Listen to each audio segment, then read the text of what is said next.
둘이서 나눠 가질 줄 알았는데 이제 인텔이 뛰어들면서 전 세계의 파운드리 시장을 3개 회사가 나눠 갖는 구조가 되지 않을까.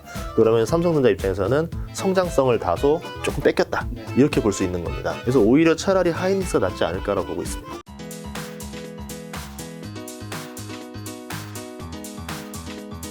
자, 그럼 게임 쪽은요? 게임 쪽은 이게 또 한한령이랑도 연관이 있어서 이제 어떻게 분위기가 진행될지 그게 좀 단점이 하나 있고. NC 소프트랑 예. 크래프트는 별로 그렇게 좋지 않았던 것 같아요. 안 좋았어요. 게임즈 별로 안 좋았어요. 크래프트는 아주 뭐 정말 안 좋았죠. 그런데 이제 사우디의 큰 손이 이제 사들이기 시작합니다. 그것도 있었고 또 하나는 뭐냐, 메타버스가 지금 사람들이 한풀 꺾이지 않았냐라고 생각하지만 이거 자체는 이제 길게 봤을 때 대세이기 때문에 이 메타버스라던가 다시 NFT라던가 이런 그 또 인기가 다시 올 거라 보는 거죠. 그때 같이 맞물려서 갈 수 있는 게 게임주라서 게임주 같은 경우는 장기적인 관점에서는 괜찮다. 다만 이제 한한령이라던가 이런 악재는 존재할 수 있으니까 좀 오히려 역으로 한한령이 터졌을 때 그때 저점에 담는 전략도 괜찮지 않을까. 그렇게 보고 있습니다. 아마 소장님이 좀 아마 자세히 알고 계시는 조선해운 쪽. 조선해운 쪽이요. 네, 쪽 공부 많이 하신 걸로 제가 알고 있어서. 좋아하죠. 예. 해운주 너무 많이 올랐어요, 최근에. 벌써 이미 HMM부터 시작해가지고 페노션까지 올랐는데, 제가 보는 거는 HMM도 좋지만 이제 앞으로 코로나가 끝나게 되면은 이제 미국 같은 경우는 서부 롱비치항, LA 롱비치항 쪽으로 시작해서 이제 외국인 이민자들이 유입이 되면서 이제 우리를 말하는 트럭 운전수, 이제 한국 노동자들이 풍부해질 거예요.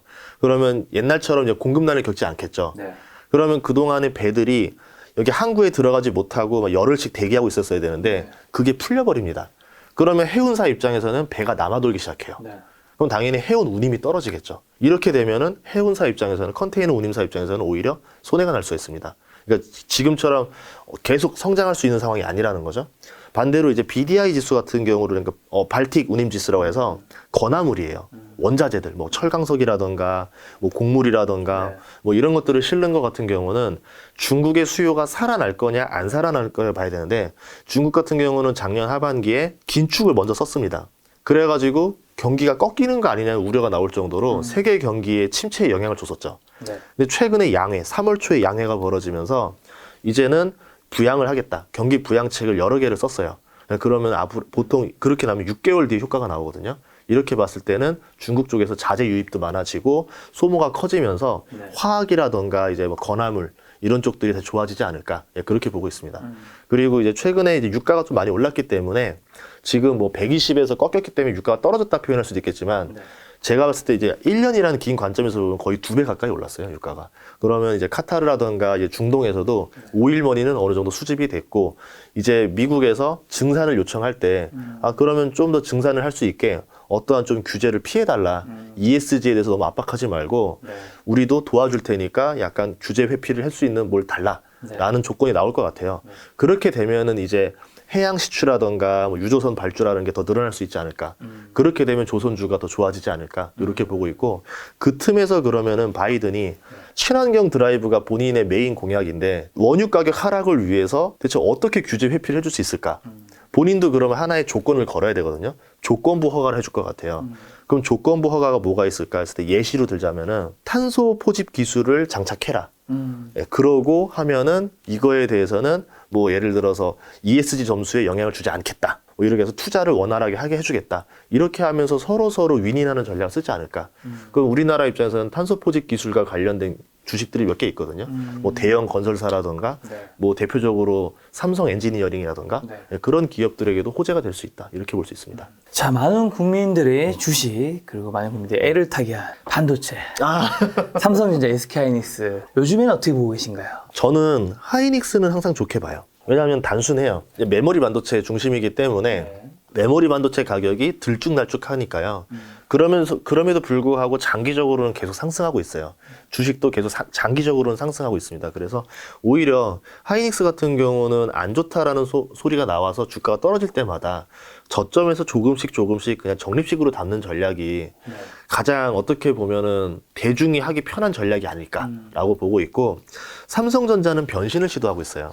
이제 파운드리로 넘어가고 있는데, 예전에는 그냥 TSMC와 삼성전자의 양강 구도라고 봤던 거죠. 그런데 최근에 삼성전자가 수율이 안 나오기 시작하고 최근에 뭐 이제 스마트폰에서는 이제 GOS 이슈가 터지면서 아무래도 조금 대중적인 브랜드 손상을 좀 입었고요.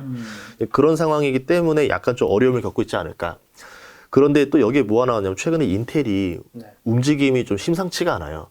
장기적으로 보면 인텔이 엄청나게 투자를 하고 있어서 5년 뒤에 삼성전자가 가져가야 될 파일을 인텔이 같이 나눠 갖자라고 이제 뛰어들고 있단 말이죠. 둘이서 나눠 가질 줄 알았는데 이제 인텔이 뛰어들면서 전 세계의 파운드리 시장을 3개 회사가 나눠 갖는 구조가 되지 않을까. 그러면 삼성전자 입장에서는 성장성을 다소 조금 뺏겼다. 이렇게 볼 수 있는 겁니다. 그래서 오히려 차라리 하이닉스가 낫지 않을까라고 보고 있습니다. 그러면 미국 주식인 인텔에 좀 전망을 해준다면? 안 그래도 인텔을 어제 고민했었어요. 아들한테 증여를 해줬는데 그 돈으로 지금 인텔을 그냥 사줄까? 지금 굉장히 많이 고민하고 있습니다. 그러니까 인텔 같은 관점을 1, 2년은 모르겠어요. 투자를 과하게 했기 때문에 만약에 여기서 위기가 오면은 주가가 또 더 크게 흔들리겠죠. 오히려 반도체 같은 경우는 2년 뒤에 호황이 올지 안 올지를 맞춰서 투자를 대규모로 했다가 2년 뒤에 호황이 오면 돈을 버는 거고 2년 뒤에 불황이 오면은 심각한 손상을 입는 사업이기 때문에 인텔 같은 경우는 2년 뒤에 호황이라 생각을 하고 지금 베팅을 한 거예요. 만약에 틀리면은 주가가 어려울 수도 있겠죠. 하지만 10년 정도 바라봤을 때는 자녀한테 사줄 만한 주식이 아닐까 그렇게 보고 있습니다. 그 정도로까지? 예.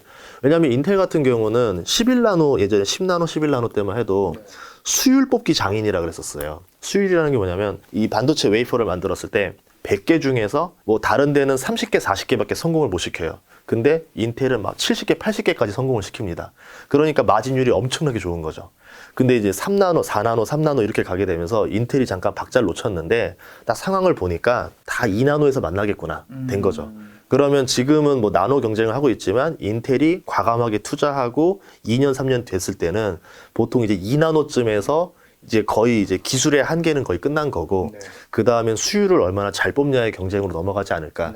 그렇게 됐을 때는 오히려 인텔이 강점을 발휘할 수 있지 않을까 이렇게 보고 있습니다. 자, 그 다음에 2차 전지 섹터 LG엔솔루션, LG화학, 삼성에스테, SK이노베이션 이쪽 편 섹터는요? 이제는 좀 좋게 보고 있어요. 저번에 상장했을 때는 LG엔솔 상장했을 때는 안 좋게 봤었던 이유 중에 하나가 뭐냐면 2차 전지라는 구조가 너무 안 좋아요. 맨 앞단에는 리튬이라는 회사들이 있죠. 리튬이나 니켈 회사들이 있고 거기에 양극재, 음극재 회사가 있고 그 다음에 배터리 회사가 이제 패키징하고 한 다음에 만든 다음에 다시 테슬라라던가 전기차 회사에 파는 구조예요. 그럼 가격 인상을 시도할 수 있는 회사 밸류 체인에는 앞단이랑 끝단밖에 없습니다. 리튬이나 니켈을 만드는 회사들은 어차피 비용이 올랐으니까 비싸게 받겠다고 하면서 그냥 가격을 올려버리면 끝이에요. 나한테 가격 공격을 하는 곳이 없어요. 굉장히 투자로 매력적인 거죠. 최근에 나온 뉴스 보면 테슬라가 열흘 만에 가격을 2번 올렸습니다. 테슬라 같은 경우는 고객에게 가격을 전가할 힘이 있어요. 고객들이 충성도가 높기 때문에. 그래서 테슬라 같은 경우는 가격이 올라도 자기들이 피해가 없습니다. 근데 중간에 있는 배터리 회사들은 그거를 어떻게 할 수 있을까? 지금 당장은 상관없어요. 왜냐하면 워낙 전기차 시장이 빠르게 성장하고 있으니까 아직은 배터리가 좀 그래도 완성차보다는 약간 더 값에 있기 때문에 가격 인상에 대한 요구를 테슬라가 들어준 것 같고 그러면서 서로 같이 인상이 됐으니까 나쁘지 않은데 3년, 5년 지났을 때는 과연 테슬라라던가 뭐 도요타라던가 현대라는 이제 전기차 회사들이 그 인상의 요구를 다 들어줄 수 있을 것인가. 아까 건설사 얘기했을 때 시멘트, 레미콘, 건설사 이야기한 것처럼 중간에 끼어있는 회사들은 오히려 의리될 수도 있다는 거죠. 그래서 한 1, 2년 정도는 더 좋게 보는데 자녀한테 물려주고 싶진 않아요. 아직은. 이쪽 2차 전지는. 예. 자, 그럼 관련된 섹터 자동차. 자동차 정말 저평가예요. 근데 오히려 저는 리오프닝 최고 수혜주라고 봅니다. 왜냐하면 그동안 코로나 때문에 자동차를 별로 바꿀 여력이 없었어요. 바꾼다 하더라도 출퇴근용 외에는 쓸 일이 없다 보니까 굳이 뭐하러 바꾸나 이렇게 됐고 최근엔 또 뭐였냐면 주문을 하면 7개월, 8개월씩 밀려 있습니다. 그럼 서로에게 손해예요. 고객도 사고 싶은데 못 사고 회사도 팔고 싶은데 못 팔고 그러면서 자동차 회사들이 주가가 별로 안 좋았어요. 코로나가 끝나고 나면은 이제 공급이 원활해지기 시작하면서 이제 공급이 원활해진다는 건 뭐냐면 자동차 하나에 정말 10,000개 이상의 부품이 들어갑니다. 이 중에 하나라도 문제가 발생하면 부품이 없으면 나머지들이 조립을 못 하는 거예요. 이제 코로나가 끝난다라는 그런 문제가 해결이 된다라는 거죠. 재고 문제가 해결되면서 이제 원활하게 만들어질 거고 공급 속도는 계속 나올 거고요. 그럼 수요들은 더 커져요. 이제는 여행도 좀 가고 싶고, 네. 이제 뭐 직장 다니고 사회생활도 이제 많이 하고 모임도 가다 보니까 차도 바꾸고 싶어졌고, 최근에 유가가 오르니까 연비 좋은 차에 대한 수요가 더 커질 겁니다. 뭐 하이브리드라던가, 그리고 이제 전기차에 대한 것들. 최근에 제가 이제 그 자동차 매장 가서 대기 그 순번을 봤더니 하이브리드가 대기 기간이 훨씬 더 길어요. 뭐 여러 이유가 있겠지만 그런 거 봤을 때는 그쪽으로 수요가 많이 쏠려 있구나. 그러면은 뭐 자동차 회사들도 다 전기차를 만들기 때문에 오히려 전기차나 하이브리드 판매량 비중이 높은 회사들이 매력이 더 있지 않을까. 그렇게 보고 있습니다. 아, 소장님 요즘 바쁘시겠어요. 저요? 차로 보러 다니고, 골프도 치러 다니고, 그 다음에 뭐 여행도 호텔도 다니고. 근데 일부러 그런 것도 있어요. 네네. 지금 시즌이 리오프닝 주식들이 이거를 재무제표를 보고는 알 수 있는 상황들이 아니에요. 제가 현장에서 분위기를 느껴봐야 되기 때문에 부지런히 돈을 쓰면서 예, 바로바로 정보를 수집하고 있습니다. 예. 단어가 한 개 생각나네요. 예. 합리화. 아, 자, 지금까지 굉장히 많은 섹터를 얘기해 주셨는데, 반도체, 뭐 2차 전지, 자동차, 금융, 뭐 조선해운, 그다음에 엔터, 뭐 시군요 말씀해 주셨는데, 이 중에서 그럼 가장 좋게 보시는 거? 뭐 원픽에서 3픽까지만 해주신다면? 우선 제가 제일 비중 많이 들어간 게 건설주거든요. 네, 지금 뭐, 건설. 예, 그리고 두 번째로 많이 들어간 게 자동차예요. 자동차, 예, 그리고 지금 좋게 보는 거는 의류. 의류. 예. 이야기하면 되나요?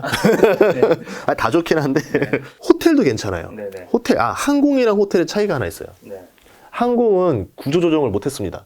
왜냐하면 그 고용 인원들도 문제가 있기 때문에, 그리고 워낙 업체들이 크기 때문에 또 이제 관심을 많이 받아서 비행기 대수가 줄질 않았어요. 네. 그래서 공급 자체가 그대로 살아있다.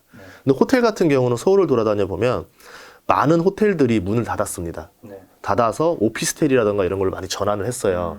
그 호텔이라는 건 구조조정이 끝나서 공급은 확 줄었고, 또 이제 K 컨텐츠가 유행했기 때문에 한국으로 오려는 관광객은 옛날보다 더 많아질 거라 보는 거죠.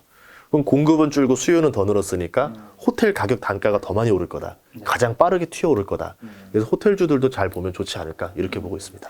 자, 그러면 3월에서 6월 상반기까지 주식시장 전망만 얘기해 주신다면? 단기적으로 맞추기가 정말 쉽지가 않은데요. 네네네. 좋을 것 같아요. 지금부터는 좀 좋을 것 같아요. 예, 저도 원래는 계획이 3월부터는 지갑을 좀 열어야겠다라고 생각했던 시기이기 때문에 3월부터 6월뿐만 아니라 한 2년간은 좋지 않을까. 좀 더 길게 보고 있습니다. 네. 왜요? 금리 인상이 시작했죠. 네. 보통 첫 금리 인상 때 전까지가 보통 주가가 제일 안 좋아요, 지수가. 왜냐하면 사람들이 우려가 크기 때문에. 근데 막상 금리 인상을 하고 보면은 의외로 증시가 같이 올라가는 경우가 많아요. 대표적으로 2015년 12월 사례인데 그때 증시가 충격을 받아서 하락했습니다. 전 세계적으로. 근데 2016년부터 17년까지가 전 세계 증시가 2년 내리 오르던 시기였었거든요. 금리 인상을 하면 할수록 경기가 좋아지면 올라간다. 그리고 최근 같은 경우는 인플레이션 우려 때문에 우리가 인플레이션을 굉장히 나쁘다라 생각하는데 적당하고 꾸준한 인플레이션은 굉장히 좋다라고 봐요. 사람들이 자동차가 올해 사면 3천만 원이고 내년에 사면 3,300만 원이에요. 그러면 미리 사려고 하겠죠. 뭐 대표적으로 전기차 같은 경우도 중국 같은 경우 내년에 보조금이 끝납니다. 네. 그러면 뭐 먹고 살만하고 내 직장이 그렇게 무너지지 않았다라고 하면은 네. 지금 오히려 전기차를 미리 사자, 보조금 좀 받자. 이런 구매력들이 미리 당겨온다라는 거죠. 네. 건설 같은 경우도 보니까 건축 원가가 많이 올라가고 있어요. 정말 빠르게 올라가고 있어요. 아까 뭐 시멘트도 올라가고 뭐 철근도 올라가고 하면서 제가 재작년에 한 3, 4년 전에는 건축이 평당 400짜리가 나오는 게 있었는데 그 다음에 작년 같은 경우 600을 달러 하고 올해는 800달러 하더라고요.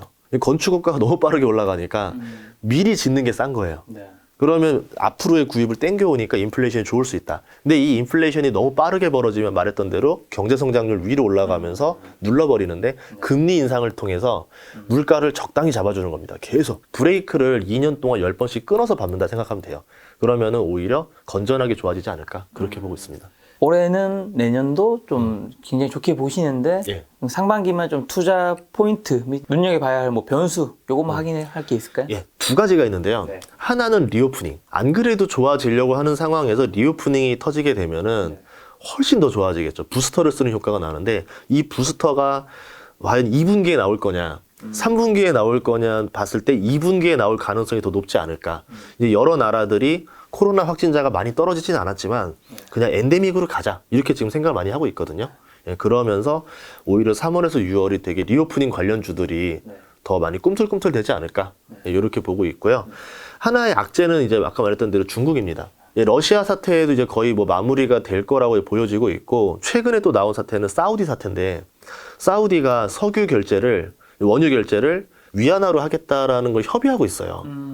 사우디와 미국의 사이가 틀어졌습니다. 그러면서 그 사이에 중국이 치고 들어갔고, 그러면 결국 미국 입장에서는 결국 저 중국이 러시아에게도 약간 좀 동의를 해줬었고, 저번에도. 맞아요. 최근에는 사우디를 이렇게 하고, 이번에 또 대만을 또 자꾸, 계속 이제 이슈를 만들고 있고, 이렇기 때문에 미국 입장에서는 저 중국과 한번 승부를 봐야 되지 않을까.